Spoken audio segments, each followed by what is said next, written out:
the Packers. So we've kind of already talked about the Packers-Jets trade scenario. So as a Packer fan, if you want to hear a little bit more in depth on what we talked about regarding Aaron Rodgers potentially being traded to the New York Jets, you can check out the Jet portion.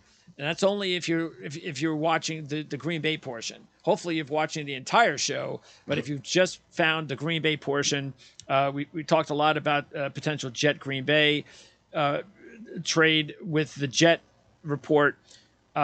We could talk a little bit about it here because we can also talk about the other potential landing spot, that being the Raiders with Adams there, and they need a quarterback. And you would think that if the Raiders are going to add a quarterback this offseason, that it could be Brady or Rodgers. Those are two likely scenarios. So I don't know which. Now Brady will be the much cheaper scenario. Mm-hmm. So, and with Josh McDaniels there, that does seem like a better fit, doesn't it? Right. Yep. I think you're going to see Brady or Jimmy G playing in a Raiders uniform next year. Yeah. So as far as what the Packers are going to be able to get for Aaron Rodgers, well, that all depends on, again, first of all, if Aaron Rodgers does get traded. And we know that at least the Packers don't have to worry about a quarterback because they have their quarterback. So if they trade Rodgers, because really what we could talk about is not only what Rodgers what the Packers would want to return, but also what they're going to do in general to improve their overall offseason plans, because it all goes together as far as what are their needs, what are they going to look for in trade value in return, and what are they going to need in the offseason, in free agency, as well as the draft. Their cap situation isn't very good, but it'll be a lot better if they do trade away Aaron Rodgers.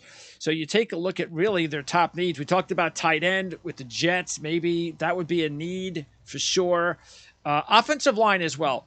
The offensive line, very strange with the Packers because there's talent there, but there's been some injury issues, the totally different line combinations this past year.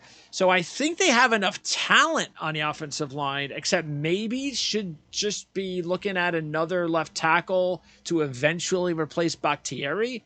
Other than that, I think it's more about, I don't know if it's coaching or if it's just finding the right mix. Yeah, there's been a lot of draft picks put on the offensive line in Green Bay for the past few years, and most of them, I would say, have hit. I mean, they have a starting right guard that was a 6th-rounder. Zach Tom flashes a right tackle this year as a 4th-rounder. I'm a huge Elgin Jenkins fan. Josh Myers, 2nd-rounder. Royce Newman, he was a 4th-rounder in 2021. But I agree with you. There just seems to be something missing with this group. Is it one guy? Is it two guys? Are they just is Rodgers holding on to the ball for too long? I do feel that way sometimes, or he plays a little too much backyard football. Things he got away with 5 years ago that he simply just cannot get away from. I think that's made the offensive line look worse than it is. I would be okay if this team went into the offseason and said, we're going to roll with what we have on the O-line. Sure. I mean, I'm a big fan of always investing in the group overall. Like, if there's a value at any point in the draft, you're never going to hear me bash anyone for taking offensive lineman if the value is correct. I think the biggest need on that offense is the tight end. Robert Tonyan, he never seemed to recover from that torn ACL. Yeah. He looked like he was heading towards being the next big thing at tight end. And I know some of that was Rodgers, but it seems like now he's just another guy. He's a free agent, as is Mercedes Lewis. So what are you doing? I can't believe Mercedes Lewis is still in the league. And he's playing at a pretty good level, too. I bet if he wants, I bet he plays somewhere next year. It could. So they didn't, Alan Lazard, receiver, I'm going to assume he's coming back, but he is a free agent. Are they going to roll forward with Watson and Dubes, the 2022 why rookies? not? Well, but if they don't re-sign Lazard, though, they definitely need another guy. So they just need another weapon in the passing game, whether it's Lazard's replacement or a tight end. And I lean towards tight end, and this is my peak. This is as high as I could see one of the tight ends going in the first round. I think it's a great spot for my boy from Utah, Dalton Kincaid. If Rodgers stays in Green Bay, which is still a possibility, right?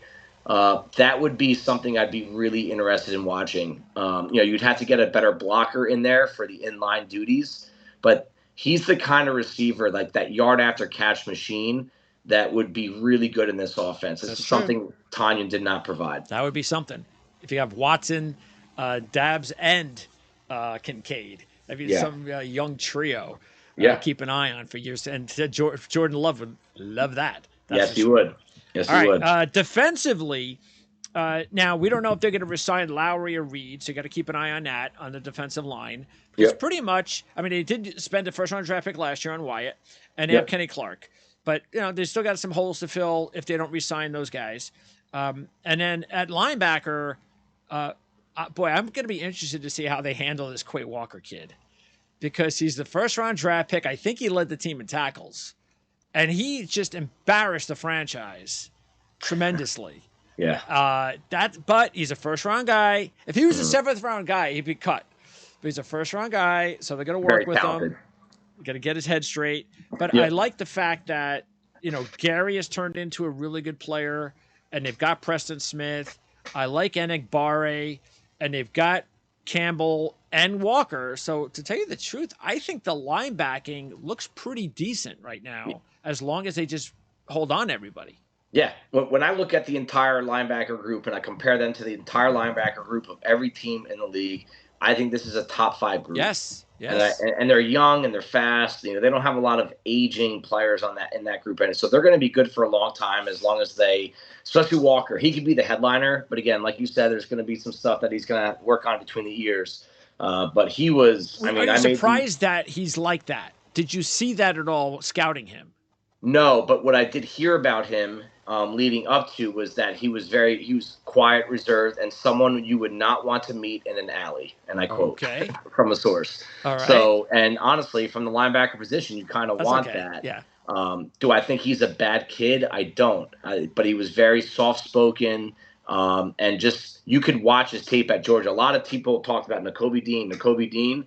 This was the one that was making the physical impact, the plays from sideline to sideline and just destroying guys at the point of attack. I mean, he's 6'4", 245, and can run like the wind. So he was used all over that defense. I made the R-Lads all-rookie teams all week, all year, and he was by far the best rookie linebacker in the NFL. So like you said, there's going to be a little bit of a longer leash with him than someone that would have been drafted at the end. And I think it's going to be okay. I don't think I kind of like how he reacted after publicly. He knows he made a mistake multiple times, and how he bounces back will, like any of us, that'll dictate where he goes in the future. But he didn't by any means create excuses or blame it on someone else, and I think that's a good sign. And then the next good sign will come with time. The secondary has some questions. Yeah, because so far Eric Stokes has not done well. Yeah. 2 years, it's not happening so far. First of all, are you surprised by that?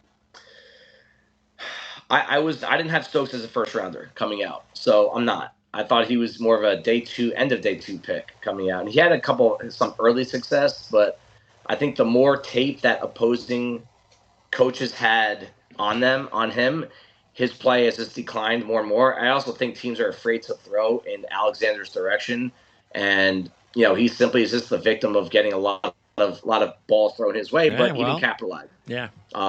I think the bigger concern for me on that defense is in the middle. Yes.